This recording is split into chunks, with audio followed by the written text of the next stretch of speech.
Yes, Salai people, I believe you are doing great and I welcome all of you to our today's lecture.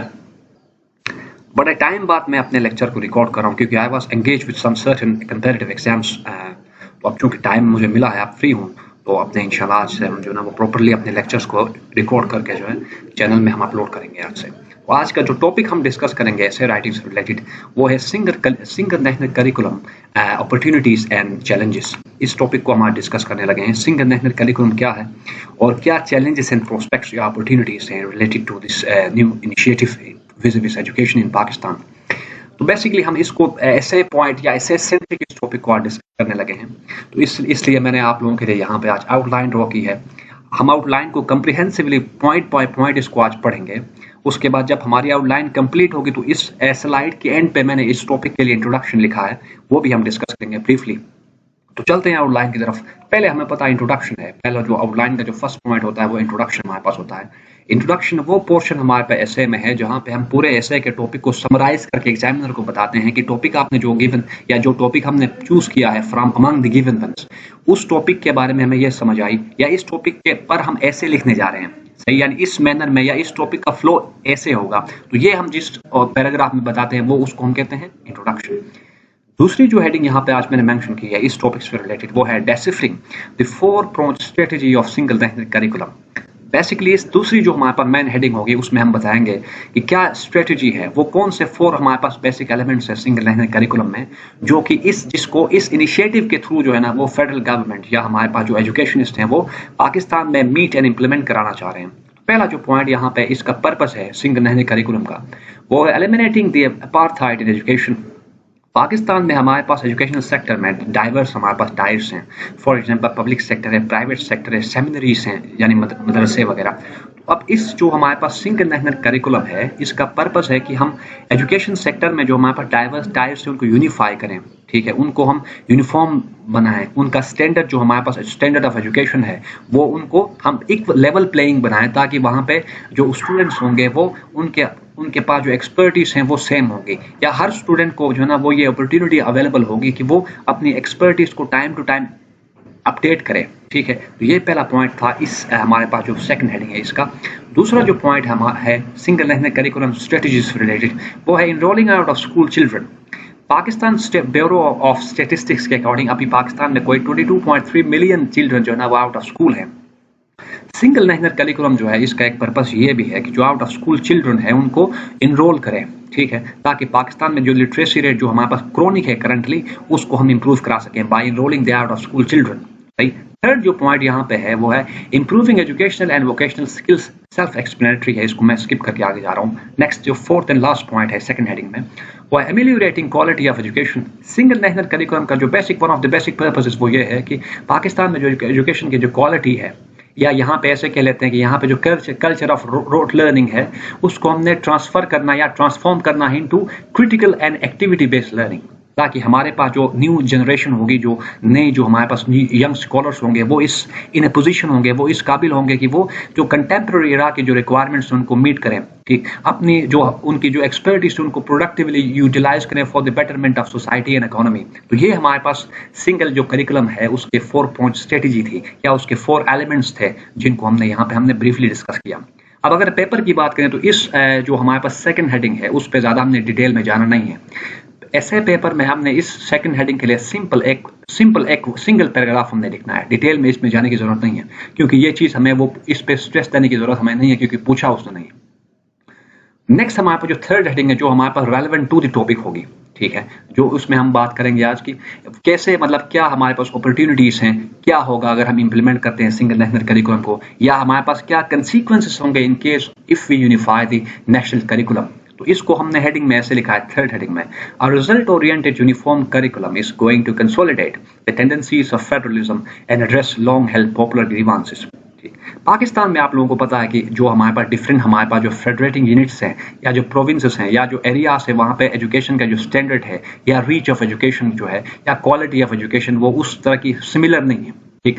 अगर हम metropolitan cities की बात करें तो वहाँ पे जो फैसिलिटीज स्टूडेंट्स को अवेलेबल है वो फार फ्लंग सिटीज में या बैकवर्ड एरियाज में अवेलेबल नहीं है, जिसकी वजह से हमारे पास एक एजुकेशनल डिवाइड वहाँ पे क्रिएट होता है। तो उस डिवाइड को हमने खत्म करने के लिए सिंगल नेशनल करिकुलम का इनिशिएटिव ले लिया है। तो इस पॉइंट में या इस हेडिंग के अंदर हम बात ये करेंगे कि वो क्या अपॉर्चुनिटीज हैं जो कि सिंगल नेशनल करिकुलम को इंप्लीमेंट करें तो हम एक्रू कर सकते हैं, ठीक, या गेन हम कर सकते हैं, या जो क्या फायदे होंगे सिंगल नेशनल करिकुलम को। तो इस हेडिंग के जो हमारे पास पॉइंट्स है, फर्दर सब पॉइंट्स, उनको हम डिस्कस आगे कर लेंगे।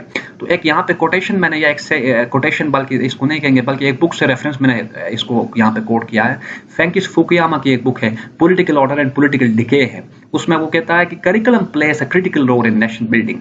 अकॉर्डिंग टू फ्रैंकिस फुकुयामा, जो कि पॉलिटिकल साइंटिस्ट है, उसका कहना यह है कि एजुकेशन जो है ना वो एक ऐसा हमारे पास इंटीग्रेटिव एजेंट है, या हमारे पास एक ऐसी बाइंडिंग फोर्स है जिसके थ्रू हम अपनी नेशन को, या कोई भी नेशन अपनी नेशन बिल्डिंग का जो प्रोसेस है उसको इम्पिटस प्रोवाइड कर सकती है, सही, या उस अपनी नेशन जो बिल्डिंग का जो फिनोमेना है उसको एक्सेलरेट करा सकती है बाय करिकुलम, ठीक है। तो इसमें जो फर्स्ट पॉइंट लिखा है थर्ड हेडिंग में वो ये है कि single national curriculum is alleviating and division and disparities in education by rendering common competencies. अभी थोड़ी देर पहले यही बात कर रहा था कि थ्रू आउट द कंट्री अगर हमारे पास जो स्टैंडर्ड ऑफ एजुकेशन है, या हमारे पास जो असेसमेंट मैकेनिज्म है, वो अगर सिमिलर और एंड होमोजेनस होगा, तो वहां पे जो स्टूडेंट्स को जो लर्निंग होगी, उनकी जो लर्निंग होगी वो लेवल प्लेइंग होगी, या हम ऐसा कहें कि एक लेवल प्लेइंग फील्ड हम क्रिएट करा रहे हैं bye ending the diverse dice in education system.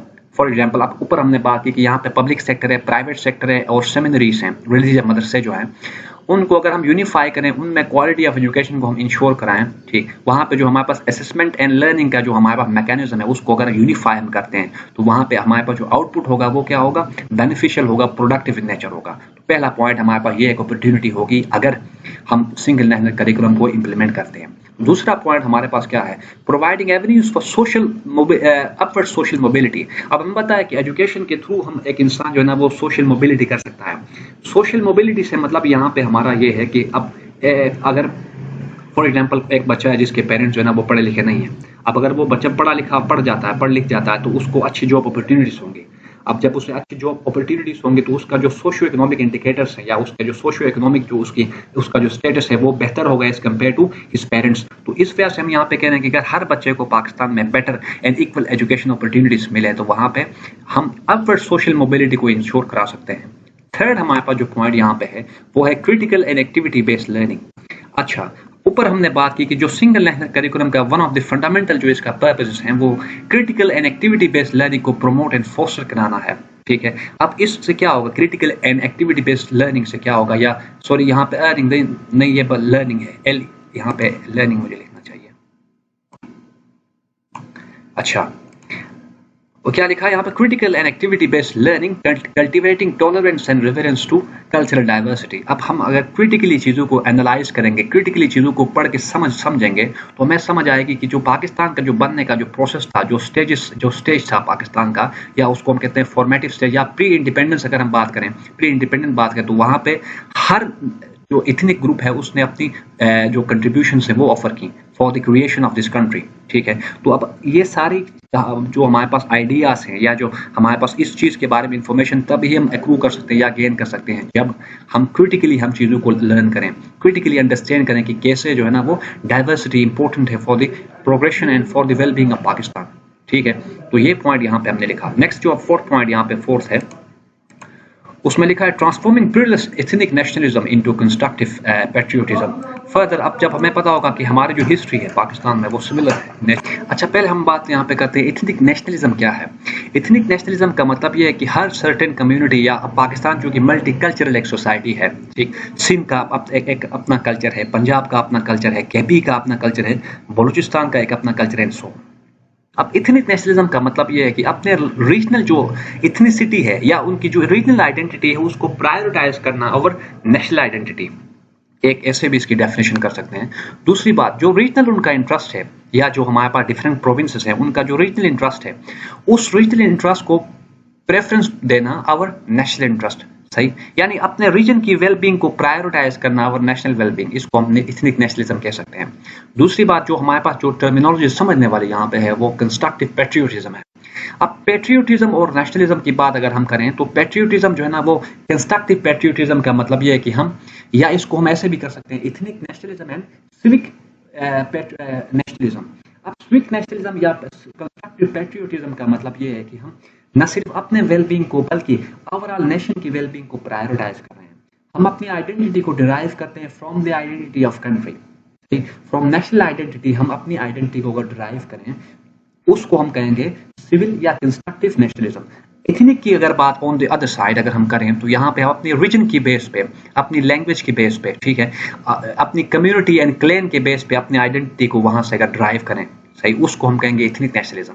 तो जो सिंगल नेशनल करिकुलम का एक पर्पस है वो ये भी है कि पाकिस्तान में जो इथनिक नेशनलिज्म है जो कि डिस्ट्रक्टिव इन नेचर होती है मोस्ट ऑफ द केसेस, उसको हमने कन्वर्ट करना है या ट्रांसफॉर्म करना है इनटू कंस्ट्रक्टिव पेट्रियोटिज्म या सिविक नेशनलिज्म।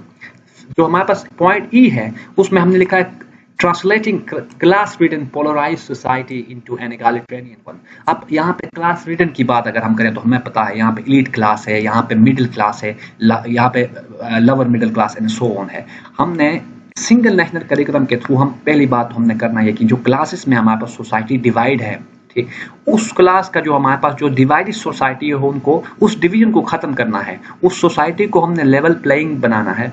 उस सोसाइटी में जो हमारे पास differences based on status, wealth and etcetera है उसको हमने मिनिमाइज करना है by education, by quality education. अगर हम क्वालिटी एजुकेशन को यूनिवर्सलाइज करें विद इन पाकिस्तान तो उससे क्या होगा, हर इंसान को के लिए अपॉर्चुनिटीज होंगी, ठीक। सोशल ऊपर हमने बात की सोशल अपवर्ड सोशल मोबिलिटी होगी, तो वहां पे जो सोसाइटी होगी वो, अब इस केस में सोसाइटी एजुकेशन जो करंटली जो क्लास रिडन है वो कन्वर्ट होगी इनटू एन एगालिटेरियन सोसाइटी। दूसरी जो चीज यहाँ पे समझने वाली है वो पोलराइज सोसाइटी है। अब पोलराइज सोसाइटी जैसे हमने इथनिक नेशनलिज्म में बात की, पोल्स की बात अगर करें या पोलैरिटी की बात करें तो मतलब ये है कि हमारी जो सोसाइटी है वो डिवाइड है इनटू डिफरेंट कम्युनिटीज या इसको ऐसे कहें या डिफरेंट इथनिसिटीज या डिफरेंट लिंग्विस्टिक ग्रुप्स में हम डिवाइडेड हैं। सेक्टेरियन डिवीजन हमारे पास है, उसके बाद मेल फीमेल का डिवीजन है एंड सो ऑन। एजुकेशन पर डिवीजन है, यानी जो literate class and illiterate class. तो इसको हमने करना ये है कि सिंगल नेशनल करिकुलम के थ्रू पहले हमने जो हमारे पास क्लास रिडन सोसाइटी थी उसको ट्रांसलेट करना है इनटू एन एगालिटेरियन एंड लिटरेट या हमारे पास इनटू अ इक्वल क्लास, यानी एक ऐसी क्लास हमने प्रोड्यूस या जर्मिनेट करानी है जिसमें हमारे पास डिफरेंसेस ना इस बेस पे ना हो कि किसका स्टेटस क्या है, कौन कहाँ से है, किसका कौन सा क्लेन है, एक्सेट्रा। नेक्स्ट हमारे पास जो पॉइंट यहाँ पे है वो है arresting the manoeuvrings of centrifugal tendencies. यहाँ पे जो टर्म्स समझने वाले मैं इनको हाईलाइट कर रहा हूँ। Centrifugal tendencies thrusting hybrid warfare against Pakistan. अच्छा, दूसरी बात है कि एब्सेंस ऑफ लिटरेसी या हमारे पास यूनिवर्सलाइज नॉलेज ना, एजुकेशन ना होने की वजह से बड़ी जो है तादाद में हमारे पास जो अवाम है वो इलिटरेट है। अब इलिटरेसी उसको हम कहते हैं कि fertile ground for terrorism and extremism, ठीक है। अब अगर हमारे पास अवाम जो हमारी पॉपुलेस है वो लिटरेट होगी तो उनको समझ होगी कि वो कौन से काम है जो कि उन्होंने करने हैं या वो कौन सी एक्टिविटीज है जो कि उन्होंने मतलब कंडक्ट करने हैं for the wellbeing of the nation या for the wellbeing of country. अब क्योंकि यहाँ पे लिटरेसी रेट ज़्यादा ना होने की वजह से अवाम में जो है ना वो अवाम में ट्रस्ट डेफिसिट है with regard to state institutions and structure. अब उनमें ग्रीवांसेस हैं, ठीक है। उसके बाद उस ग्रीवांस या उनकी जो डिस्पेरिटी एंड फ्रस्ट्रेशन की वजह से वो जो है ना वो एलिमेंट्स बन जाते हैं उन फोर्सेस के जो कि पाकिस्तान को डिवाइड करने में लगे हुए हैं। फॉर एग्जांपल जैसे हाइब्रिड वॉर की बात करते हैं, वॉरफेयर की बात करते हैं, तो इंडिया के बारे में बात करते हैं, India is waging hybrid warfare against Pakistan through multiple channels. तो हम ऐसे कह सकते हैं कि सिंगल नेशनल करिकुलम के थ्रू अगर हम अपनी लिटरेसी रेट को बढ़ाएं, अगर हम एजुकेशन का जो स्टैंडर्ड है उसको इम्प्रूव करें, तो यहाँ पे जो हाइब्रिड वॉरफेयर के जो फोर्सेस हैं जो कि पाकिस्तान को अंदर से जो ना वो होल आउट करने के उसमें लगी हुई हैं, उनको हम डिफीट कर सकते हैं थ्रू एजुकेशन। नेक्स्ट हमारे पास जो लास्ट पॉइंट यहाँ पे है वो है consolidating national values, propagating democratic ideals and fortifying nationalism. अब ऊपर हमने जो पॉइंट्स लिखे उन सब का जो है ना कलेक्शन इसको कह लें या उन सब का जो मिक्स है वो ये बनता है कंसोलिडेटिंग नेशनल वैल्यूज। अब हमारी नेशनल वैल्यूज क्या है? हॉस्पिटैलिटी है, टॉलरेंस है, म्यूचुअल कोएग्जिस्टेंस है, ठीक है, reverence to diversity and so on. इन हमारे पास जो आइडियल्स हैं, हमारे सोसाइटल जो आइडियल्स हैं, उनको हमने कंसोलिडेट करना है थ्रू एजुकेशन, या ऐसे हम कहें कि थ्रू अ यूनिफॉर्म्ड या यूनिफाइड करिकुलम हमने फोस्टर कराना है। फिर प्रोपेगेटिंग डेमोक्रेटिक आइडियल्स। अब डेमोक्रेटिक आइडियल्स का मतलब ये है कि डेमोक्रेसी क्या है आप लोगों को पता है। डेमोक्रेटिक आइडियल्स का मतलब ये कि यहाँ पे ट्रांसपेरेंसी हो, मेरिटोक्रेसी हो, इक्वल अपॉर्चुनिटी हो, इक्विलिटी हो, उसके बाद यहाँ पे जेंडर इक्विलिटी एक्सेट्रा हो, ह्यूमन राइट्स को हम इंश्योर कराएं, ये हमारे पास है डेमोक्रेटिक आइडियल्स। उसके बाद फेडरलिज्म। अब फेडरलिज्म हमारे पास एक ऐसी पॉलिटिकल अरेंजमेंट है जिसमें जो पावर है उसको हम डिवाइड करते हैं या डिस्ट्रीब्यूट करते हैं बिटवीन सेंटर एंड प्रोविंसेस। अब 18 अमेंडमेंट के बारे में मेरा एक लेक्चर है यहाँ पे, मैंने अपलोड काफी टाइम पहले किया हुआ है, उसमें फेडरलिज्म को मैंने इन डेप्थ जो है ना उसमें एक्सप्लेन किया है। आप लोग उस वीडियो से फेडरलिज्म के बारे में आप लोग जो है ना वो आइडिया ले सकते हैं कि क्या है। नेक्स्ट हमारे पास जो फोर्थ हेडिंग है इस ऐसे से रिलेटेड वो है headwinds impeding the promulgation of one curriculum for one nation. अब हम इस हेडिंग में ये पढ़ेंगे कि वो कौन से बोटलनेक्स हैं या वो कौन से बैरिकेड्स हैं जिनकी जो सिंगल करिकुलम है उसको इम्पीड कर रहे हैं। ठीक, तो यहाँ पे फिर से मैंने एक बुक से स्टेफन पी कोहन की बुक है एक फ्यूचर ऑफ पाकिस्तान, उसमें एक चैप्टर डॉक्टर मुईद यूसुफ का है जो जिसमें वो कहता है कि we have to channelize our youth in order to prosper if the country is to progress and prosper. तो वहाँ पे मुईद यूसुफ कहता है, doctor Moeed Yusuf, not merely a unified curriculum but better standards of education are the way to reckon with। अब according to Moeed Yusuf ये है कि सिर्फ करिकुलम को यूनिफॉर्म करने से कुछ नहीं होगा, बल्कि we have to set minimum standards of education. सही, तो आप आगे इसमें फर्दर हम पॉइंट डिस्कस करते हैं। पॉइंट ए में हमने लिखा है कि क्या इश्यूज हैं जिनकी वजह से सिंगल नेशनल करिकुलम की जो एफिकेसी है वो कम हो सकती है। वो है क्रॉनिक मैक्रो इकोनॉमिक वोलेटिलिटी। अब हमें पता है कि पाकिस्तान की जो इकोनॉमी की जो आउटलुक है वो वोलेटाइल इन नेचर है, अनसस्टेनेबल है। ठीक है, तो अब जब तक हमारे पास इकोनॉमिक सस्टेनेबिलिटी नहीं होगी तब तक हम सिंगल नेशनल करिकुलम को इंप्लीमेंट नहीं कर सकते। वजह, अब सिंगल करिकुलम के जो 4 पॉइंट स्ट्रेटजीज थी उनमें हमने पढ़ा कि हम जो आउट ऑफ स्कूल चिल्ड्रन है उनको इनरोल करना है। अब उन 22.3 मिलियन चिल्ड्रन को इनरोल करने के लिए हमारे पास इंफ्रास्ट्रक्चर उस लेवल का चाहिए। उनको इनरोल करने के लिए हमारे पास टीचर्स जो है ना वो अवेलेबल हो, इजीली अवेलेबल हो। ठीक, तो इस सब के लिए हमें जो है ना वो हमें चाहिए इकोनॉमिक सस्टेनेबिलिटी। अब जब हमारे पास फिजिकल स्पेस नहीं होगी, हमारे पास रिसोर्सेज नहीं होंगे उनको एकोमोडेट करने के लिए, या हमारे पास उतने रिसोर्सेज नहीं होंगे इंफ्रास्ट्रक्चर को बिल्ड अप करने के लिए, तो हम सिंगल नेशनल करिकुलम को हम यहाँ पे इंप्लीमेंट नहीं कर सकते। तो ये हमारे पास एक पहला बैरिकेड या इसको हम कहेंगे या एक हमारे पास हर्डल है जो कि सिंगल नेशनल करिकुलम के जो प्रोस्पेक्ट्स हैं उनको ऑफसेट करता है। दूसरा जो पॉइंट है वो हमने लिखा है डिसहार्मोनियस सेंटर प्रोविंस रिलेशंस। अब आप लोगों को पता है सेंटर प्रोविंस रिलेशन जो है ना वो तो खैर पाकिस्तान की हिस्ट्री जो है ना brimming with tensions between centre province relations, लेकिन जो हमारे पास जो सब्जेक्ट एक नया मैटर आया है सिंगल नेशनल करिकुलम का, उसकी वजह से Sindh, especially Sindh and centre में जो है ना बड़े सारे क्लेशेस पाए जाते हैं। सिंध का कहना यह कि 18 अमेंडमेंट के अकॉर्डिंग या 18 अमेंडमेंट के अंडर प्रोविंसेस जो है ना वो प्रोविंसेस की रिस्पॉन्सिबिलिटी ये है कि वो अपने करिकुलम एंड एजुकेशन को वो डिफाइन करें, जबकि सेंटर का मानना यह है कि सेंटर जो है ना वो एजुकेशन के थ्रू एक यूनिफाइड करिकुलम लेके आए पाकिस्तान में। तो इस वजह से यानी single national curriculum is becoming yet another fault line between centre and province. तो अब एक इशू हमारे पास ये है। थर्ड हमारे पास जो पॉइंट है वो है रूडिमेंट्री इंफ्रास्ट्रक्चर। ऊपर जो हमने बात की इंफ्रास्ट्रक्चर यहाँ पे नहीं है to accommodate the mammoth number of out of school children. तो जब हमारे पास इंफ्रास्ट्रक्चर नहीं हुआ तो हम उन चिल्ड्रन को जो बाहर स्कूल से बाहर हैं उनको कैसे हम एकोमोडेट कर सकते हैं। नेक्स्ट हमारे पास है scarcity of well versed and trained teachers. हमारे पास जो एग्जिस्टिंग ट्रेंड टीचर्स हैं वो ओल्ड है या आर्चेक इन नेचर है, उनकी जो मेथोडोलॉजी है वो आउटडेटेड है। तो अब उनको उनकी ट्रेनिंग के लिए, उनकी जो है ना कैपेसिटी बिल्डिंग के लिए भी हमें रिसोर्सेज चाहिए जो कि हमारे पास नहीं है। वजह हमारे हमारी जो इकोनॉमी है वो सस्टेनेबल नहीं है। नेक्स्ट हमने पॉइंट जो लिखा है यहाँ पे है हेजेमोनिक कंडक्ट्स। पॉइंट ई में हमने लिखा है hegemonic conducts of religious leaders. अब रिलीजियस लीडर्स से मतलब मेरा वो हमारे पास वो रिलीजियस लीडर्स हैं या वो रिलीजियस हेड्स हैं जो कि मदरसा सिस्टम को ऑन करते हैं और उसको ओवरसी करते हैं। अब आप लोगों को पता है पाकिस्तान की हिस्ट्री में जितने भी करिकुलम करिकुलम की जो उसको फॉर्मेशन हुई या एजुकेशनल जो पॉलिसीज बनी उनमें रिलीजियस लीडर्स का बड़ा इनपुट रहा। सही, रिलीजियस लीडर्स का बड़ा इनपुट भी रहा और उन्होंने अगर करिकुलम या जो पॉलिसीज है उनकी एस्पिरेशंस के अकॉर्डिंग ना अगर बनाई जाए तो वो बड़ा रेजिस्ट करते हैं। तो अब यही इशू है क्योंकि जो हमारे पास जो सबाल्टर्न्स हैं या जो मदरसे के स्टूडेंट्स हैं उनको अगर हम फॉर्मल स्कूल्स में उनकी अगर एडमिशन कराएं तो जो रिलीजियस स्कॉलर्स जो मदरसे चलाते हैं उनका सारा काम बंद हो जाता है। ठीक, इस वजह से ये भी एक चैलेंज है to the single national curriculum. Next जो पॉइंट हमारे पास पॉइंट एफ है पुअर सोशियो इकोनॉमिक इंडिकेटर्स। अब हमारे पास पाकिस्तान में पुअर सोशियो इकोनॉमिक इंडिकेटर्स हैं। फर्दर कोविड-19 की वजह से हमारे पास जो पॉवर्टी रेट है वो यहाँ पे स्काई रॉकेट कर गई है according to Pakistan economic survey and Pakistan bureau of statistics के अकॉर्डिंग पाकिस्तान में जो पॉवर्टी रेट है वो पहले से ज़्यादा यहाँ पे जो है ना एग्जैसरबेट हुई है। तो जब हमारे पास पॉवर्टी होगी, सोशियो इकोनॉमिक इंडिकेटर्स अच्छे नहीं होंगे, तो कोई भी पेरेंट्स जो है ना वो अपने बच्चे को किसी अच्छे स्कूल में पढ़ने के लिए नहीं भेजेंगे, बल्कि वो अपने बच्चे को किसी जगह काम पे मतलब भेजेंगे कि ताकि वो इनकम जो है ना वो अर्न करे। तो एक ये इशू हमारे पास है। नेक्स्ट है, हमने लिखा है यहाँ पे shrinking the constitutional rights of minorities। अब माइनॉरिटीज का जो कॉन्स्टिट्यूशनल राइट है अकॉर्डिंग टू कॉन्स्टिट्यूशन ऑफ 1973 की माइनॉरिटीज जो है ना वो उनको फ्रीडम हासिल है with regard to their religion और उनकी जो आइडेंटिटी है, आइडेंटिटी इन सेंस कि उनकी जो रिलीजन है वो उसको फ्रीली या उनको फ्रीडम हासिल है कि अपने रिलीजन को प्रैक्टिस कर सकते हैं, उसको प्रीच कर सकते हैं या प्रैक्टिस हम कर सकते हैं जो रिलीजियस माइनॉरिटीज हैं। अब हमने सिंगल नेशनल करिकुलम के थ्रू इस्लामिक स्टडीज को हमने मैंडेटरी बनाया है, मतलब प्राइमरी ग्रेड्स डाउनवर्ड्स। ठीक, अब अगर ऐसा हम काम करेंगे तो जबरदस्ती हम इस्लामिक स्टडीज पढ़ा रहे हैं जो माइनॉरिटीज पाकिस्तान में है, तो ये उनके कॉन्स्टिट्यूशनल राइट्स के अगेंस्ट है।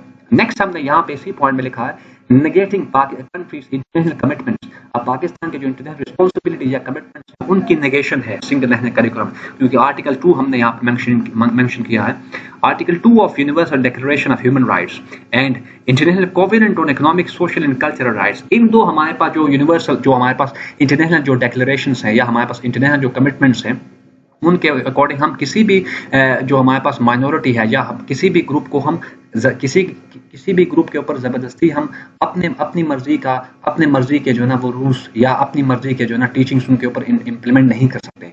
या जो हमारे पास माइनॉरिटीज हैं वो उनको फ्रीडम हासिल है कि वो अपनी मर्जी के अकॉर्डिंग अपनी लाइफ गुजारें, वो अपनी मर्जी से अपने लिए रिलीजन चूज करें और उसको प्रैक्टिस करें। ठीक, तो अगर हम अब यहाँ पे इस्लामिक स्टडीज वगैरह जो है ना वो इम्प्लीमेंट कराते हैं या उनको मैंडेटरी बनाते हैं प्राइमरी से ऑनवर्ड्स, तो जो रिलीजियस माइनॉरिटी जो चिल्ड्रन है उनके लिए तो इशू होगा, वो कैसे अपने रिलीजन को छोड़ के इस्लामिक स्टडीज पढ़ सकते हैं, तो एक इशू ये भी है।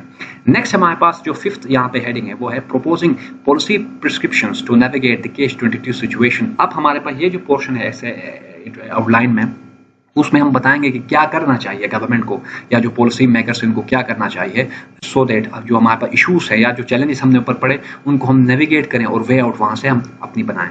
पहला जो पॉइंट लिखा है कि मैंडेटरी जो पॉइंट है वो इकोनॉमिक सस्टेनेबिलिटी है।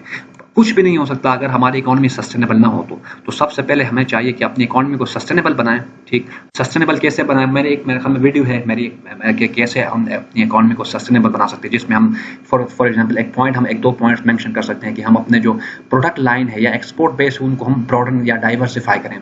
नॉलेज इकोनॉमी की तरफ वैसे पॉलिसीज बन चुकी हैं जैसे विजन 2025 है, तो इस तरह की पॉलिसीज न सिर्फ बनाएं बल्कि उनको इम्प्लीमेंट करें, टाइमली गोल्स सेट करें हम long term and short term goals, ताकि उन पॉलिसीज के जो हमारे पास टारगेट्स हैं उनको अचीव करें।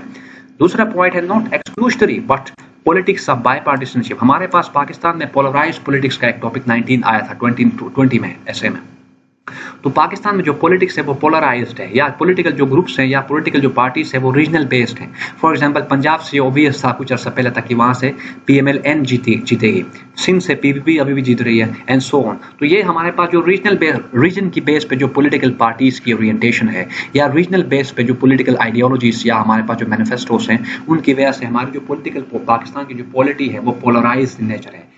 इस पोलराइजेशन की वजह से जो पॉलिटिकल लीडर्स का जो कंडक्ट है वो एक्सक्लूशनरी है। अब एक्सक्लूशनरी का मतलब यह है कि जो पॉलिटिकल जो इन पार जो गवर्नमेंट होती है वो पॉलिसी मेकिंग करती है without consulting opposition and other parties, तो इसको हम कहते हैं एक्सक्लूजन। पॉलिसीज बनाना और किसी जो हमारे पास बाकी जो अपोजिशन या जो दूसरी पार्टी से उनको उस पूरे प्रोसेस में इन्वॉल्व न करने को हम कहते हैं एक्सक्लूशनरी पॉलिटिक्स। तो पाकिस्तान में अगर हम चाह रहे हैं कि SNC successfully implement and successfully जो ना वो आउटपुट हमें दे, तो मैं जो पाकिस्तान की पॉलिटी है उसको चाहिए कि वो बाय पार्टीशनशिप को प्रैक्टिस करें instead of exclusionary and insular politics या पॉलिटिकल क्लेवेजेस। थर्ड जो पॉइंट हमारे पास है decentralise policy making and centralise implementation. अब ये जो पॉइंट है हम चूंकि बीजिंग कंसेंसस के बारे में अगर आप लोगों को आइडिया है तो बीजिंग या चाइना का जो फॉर्मूला है या चाइना का जो मॉडल है बिजनेस या गवर्नेंस का जो मॉडल है उसमें ये है कि पॉलिसीज डिसेंट्रलाइज पॉलिसीज होती हैं। डिसेंट्रलाइजेशन का मतलब अब यहाँ पे ये है कि हमने कोई पॉलिसी बनानी है तो उस पॉलिसी को बनाने में हम इनपुट जो है ना वो हर सेक्शन ऑफ सोसाइटी से लेंगे, एजुकेशन से, रिलीजियस लीडर से, पॉलिटिकल लीडर से, सिविल सर्वेंट से, सिविल सोसाइटी से, टीचर्स एंड सो ऑन। तो इन सब के इनपुट से हमारे पास जो पॉलिसी बनेगी उसको हम कहेंगे डिसेंट्रलाइज पॉलिसी मेकिंग। अच्छा, दूसरा जो हमारे पास हमने यहाँ पे पॉइंट लिखा है वो सेंट्रलाइज्ड इम्प्लीमेंटेशन। अब हमने पॉलिसी को बना लिया, उसको इम्प्लीमेंट कराना है। उस पॉलिसी को इम्प्लीमेंट कराने के लिए हम सर्टेन पीपल को, हम सर्टेन ग्रुप ऑफ पीपल को हम सिलेक्ट करते हैं कि आप लोगों ने इस पॉलिसी की इम्प्लीमेंटेशन को इंश्योर कराना है। तो ये हमारे पास होगा, इसको हम कहते हैं सेंट्रलाइज्ड इम्प्लीमेंटेशन। सो पाकिस्तान में एसएनसी को सक्सेसफुली इम्प्लीमेंट करने के लिए हमें चाहिए कि हम पॉलिसी डिसेंट्रलाइज पॉलिसी मेकिंग करें और सेंट्रलाइज इम्प्लीमेंटेशन करें, ताकि हम न सिर्फ रिप्रेजेंटेटिव या पॉपुलर एस्पिरेशंस के अकॉर्डिंग पॉलिसीज बनाएं, बल्कि उनकी इम्प्लीमेंटेशन को भी हम इंश्योर करा सकें।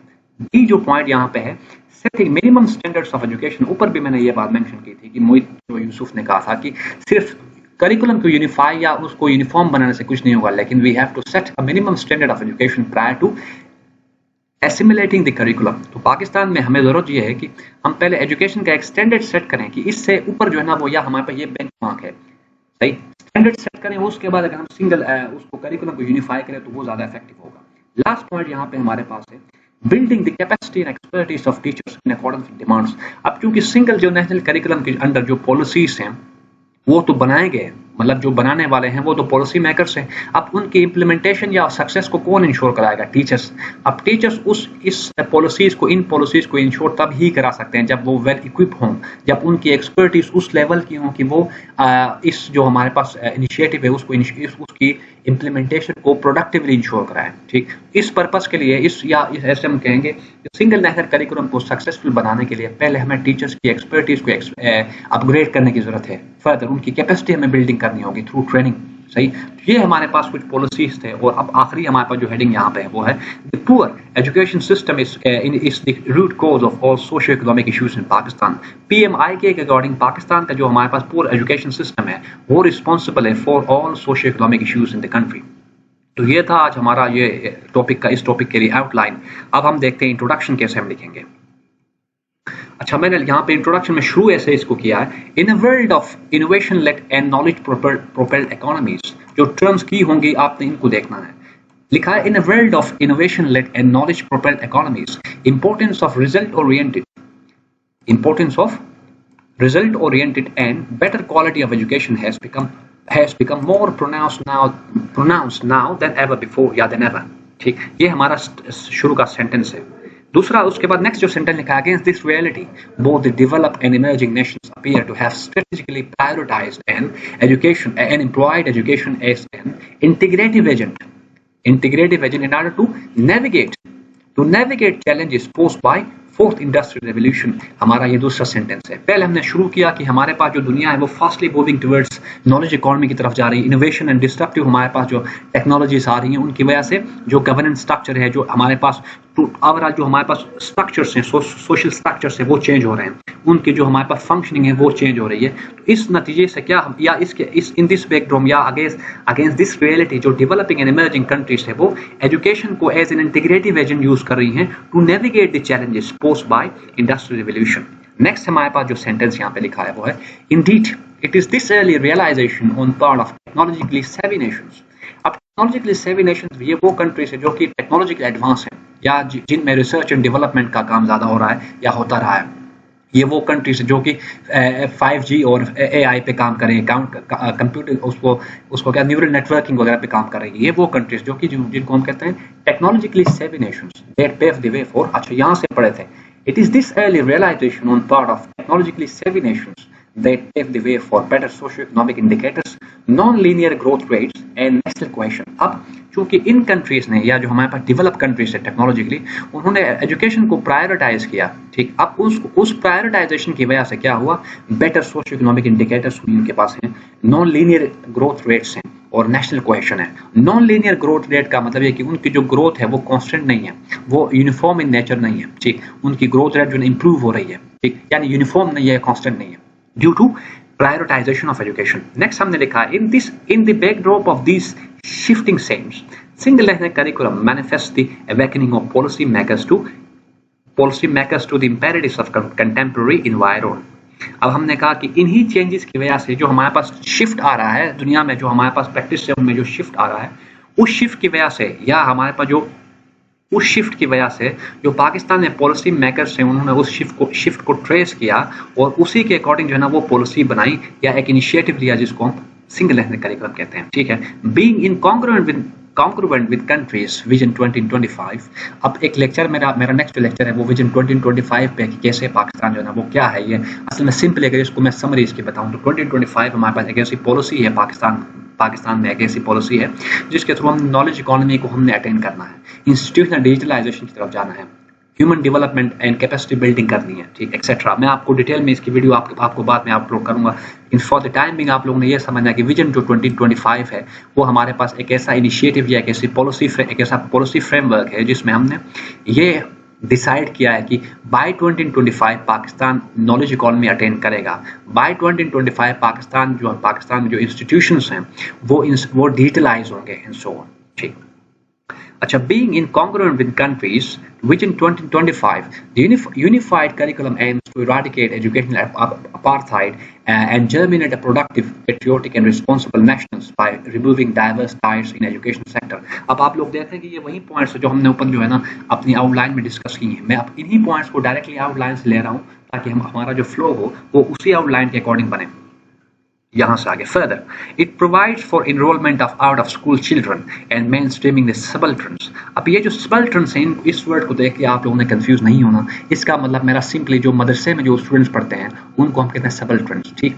अच्छा, mainstreaming the subalterns so as to stimulate upward social mobility, ये बात हम ऊपर कर चुके हैं। बिसाइड्स इट envisages या it promises to foster an overriding national loyalty। अब नेशनल लॉयल्टी की बात हम ऊपर इथनिक नेशनलिज्म की बात हम कर रहे थे या जो सोशल पोलराइजेशन की बात हम कर रहे थे, वहां पे हम बात करें कि जो हमारे लॉयल्टी है वो रीजनल या हमारे पास जो वो रीजनल इन नेचर है, वो नेशनल इन नेचर नहीं है। तो जो हमारे पास सिंगल नेशनल करिकुलम है उसका एक पर्पस ये भी है कि जो रीजनल लॉयल्टीज हैं उनको कन्वर्ट करें इनटू नेशनल लॉयल्टीज, ठीक है। एंड कंस्ट्रक्टिव नेशनलिज्म, ये बात हम ऊपर कर चुके हैं। by inculcating to the young generation Pakistan's ideological underpinnings and reason debtor for its existence। अब हमारे पास सिंगल जो नेशनल करिकुलम है वो कैसे कंस्ट्रक्टिव नेशनलिज्म को इंश्योर कराएगा या बिल्ड कराएगा, बाय एजुकेटिंग या by inculcating to the young children या young generation of Pakistan about ideological underpinnings, या वो कौन से मतलब हमारे पास जो यंग स्कॉलर्स हैं उनको ये पढ़ाया जाएगा कि पाकिस्तान कैसे बना, पाकिस्तान को क्यों बनाया गया, पाकिस्तान की आइडियोलॉजी क्या थी, जो हमारे पास जो फाउंडिंग फादर्स थे उन्होंने कैसा पाकिस्तान को इन्विजन किया था, या उन्होंने कैसे पाकिस्तान के लिए जना वो एक ट्रेजेक्टरी सेट की थी। अब हमें इन चीज़ों को पता हो तो हमारे जो लॉयल्टी होगी या हमारी जो प्रायोरिटी होगी या हमारे जो एस्पिरेशंस होंगे वो नेशनल इन नेचर होंगे, इन स्टेचर या इन नेचर होंगे rather than regional and ethnic, ठीक है। तो ये हमारे पास सिंगल नेशनल करिकुलम से ऐसे इंश्योर हम करा रहे हैं।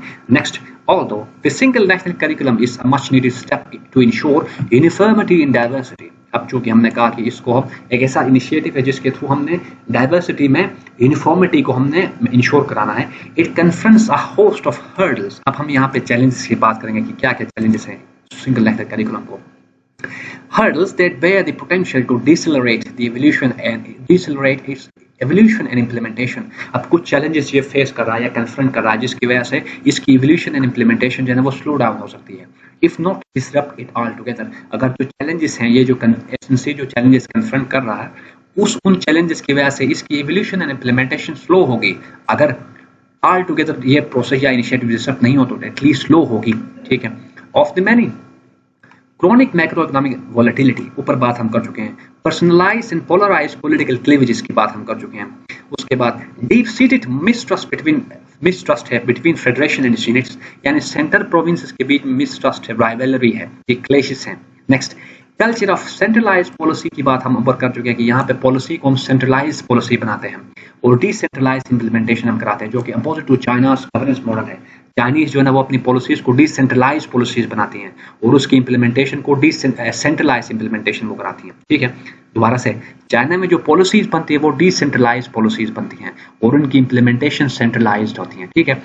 अच्छा, आगे, decentralised implementation are some of the factors casting an evil effect on the uniform curriculum. अब ये हमारे पास कुछ चैलेंजेस हैं जो कि इविल कास्ट जो है ना वो इफेक्ट जो है ना वो कास्ट कर रहे हैं on uniform curriculum. Beside death of Covid, infrastructure हमारे पास ऊपर बात कर चुके हैं, इंफ्रास्ट्रक्चर नहीं है। इंफ्रास्ट्रक्चर से मतलब ये है कि हमारे पास स्कूल्स वगैरह नहीं है, बाकी जो सारी चीजें हैं वो अवेलेबल नहीं है। ट्रेन टीचर्स हमारे पास नहीं है। अच्छा, dearth of committed infrastructure and trained teachers equally contribute to clouding the efficacy of initiative.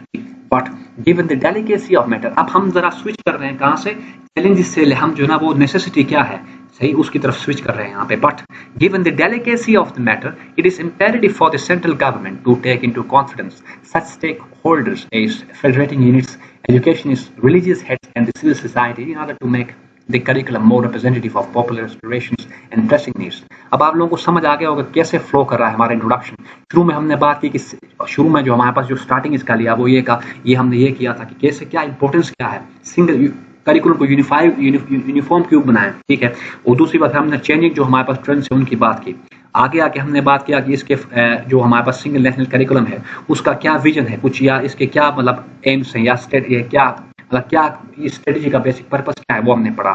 Next यहाँ पे जो ब्लू कलर में जो चीजें हाईलाइट की हैं ये जो है ये चैलेंजेस है. अब चैलेंजेस के बाद हम बात करें कि क्या नेसेसिटी है या क्या मतलब करना चाहिए. बट यहाँ से आगे ये हमने पढ़ा था. But given the delicacy of matter, it is imperative for the central government to take into confidence such stakeholders as federating units, educationist, religious heads and civil society in order to make the curriculum more, यहाँ पे ये point, more representative of aspirations and pressing needs. अब हमें चाहिए बेशक यहाँ पे challenge है एसएनसी को, लेकिन जो हमारे पास नीड ऑफ और क्या है, नीड ऑफ और ये है कि कंसेंसस बिल्ड कराएं हम बिटवीन वेरियस जो हमारे पास स्टेक होल्डर्स हैं, ताकि इस करिकुलम या इस इनिशिएटिव को हम सक्सेसफुली न सिर्फ इंप्लीमेंट कराएं बल्कि इसके जो रिजल्ट्स हैं उनको टाइमली अक्रू भी करें. Also, being a multicultural and pluralistic society, Pakistan cannot afford to become a laboratory for diverse and adverse experimentations. हमारे पास में एजुकेशन को as a unifying tool use किया गया, मतलब ये कि हमने एजुकेशन एंड रिलीजन को मिक्स करके एक पॉलिसी बनाई. उसकी वजह से हमारे पास रिलीजियस फैनेटिसिज्म यहाँ पे मतलब जनरेट हुआ ड्यूरिंग 70s. फिर एक्सट्रीमिज्म और टेररिज्म के जो फिनोमेना है वो उस दौर के due in part to poor economic या due in part to poor या मायोपिक एजुकेशनल पॉलिसीज हमारे पास पाकिस्तान में एक्सट्रीमिज्म एंड इविल जो फोर्सेस हैं बाकी जैसे सेपरेटिज्म है, टेररिज्म है, वो जो ये जो फोर्सेस हैं ये जनरेट हुई या इनकी बर्थ हुई due to myopic education policies. ठीक, अब हमने उस पास को इन व्यू रख के पॉलिसी बनानी है. आगे चलते हैं. इर्गो या इसका मतलब therefore keeping in view the past attempts at homogenizing curriculum whilst disregarding federalism and cultural richness. अब हमने पास में क्या किया, हमने डिसरिगार्ड किया फेडरलिज्म को, कल्चरल रिचनेस को हमने कंसीडर नहीं किया. ठीक है, हमने अभी ऐसा नहीं करना. हमने कल्चरल जो एक्सपीरियंस है उसको इन व्यू रखना है और उसको यूटिलाइज करना है टू क्राफ्ट फ्यूचर पॉलिसीज. अच्छा, the incumbent rulers and policy makers daily need to practice inclusionary approach. अब inclusionary approach यहाँ पे ये है कि हमने consensus के थ्रू, coordination and collaboration के थ्रू policies बनाने हैं. हमने पहले जो ना वो इस पर एक पूरी डिबेट करानी है कि कैसे हम सिंगल नेशनल करिकुलम को बनाएं, इसको इम्प्लीमेंट कैसे कराएं. एक पूरी डिबेट होगी तो वहाँ पे सारे जो हमारे पास स्टेक होल्डर्स हैं वो उनकी प्रेजेंस वहाँ पे इंश्योर होगी. उनकी प्रेजेंस से हमारे पास कंसेंसस डेवलप होगा. Consensus leads to successful policy implementation. अच्छा, practice inclusionary approach in place of insular. अब यहाँ पे इंसुलर टर्म्स जो ना आप लोगों ने कंफ्यूज नहीं करना. ये जो इंसुलर टर्म है इसका मतलब है किसी पार्टी को या किसी स्टेक होल्डर को इंक्लूड ना करना बल्कि अपनी यूनिलैटरली जो ना वो डिसीजन लेना, पॉलिसी मेकिंग कराना, इसको हम कहते हैं insular and confrontational conduct to secure broad based consensus. So हमने सिंपली ये बात करनी कि हर एक से हमने जो है ना वो कंसल्ट करना है ताकि वहां पे ब्रॉड बेस्ड कंसेंसस बने. ठीक, indubitably, yeah, doubtlessly, with popular support, single national curriculum will cultivate envisioned outcomes. अगर हम इस पॉलिसी को पॉपुलर सपोर्ट अवेलेबल हुई तो ये जो हमारे पास इनिशिएटिव है वो कल्टिवेट करेगा जो इसके envisioned outcomes है उनको. In a marked contrast, अगर ऐसा नहीं हुआ तो, अगर या कंसेंसस नहीं हुआ तो, या इसके लिए हम पॉपुलर सपोर्ट नहीं गेन कर सके तो क्या होगा?